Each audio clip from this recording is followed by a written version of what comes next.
जो इम्पोर्टेंट वे है वो है आपको अपनी बॉडी का हाइड्रेशन स्टेटस मेंटेन करना है। उसके लिए आप बाहर से ओरल रिहाइड्रेशन सोल्यूशन पानी में उसको मिक्स करके आप वो पिएं।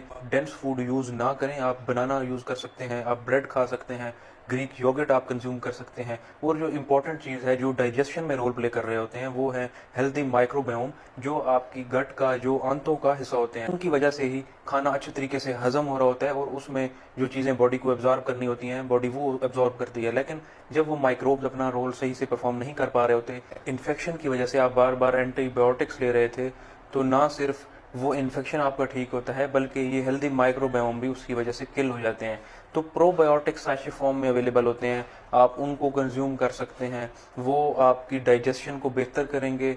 जो वाटरी डायरिया, लूज मोशन का आपका प्रॉब्लम था, उसको ठीक करने में भी वो काफ़ी हेल्पफुल साबित हो रहे होते हैं।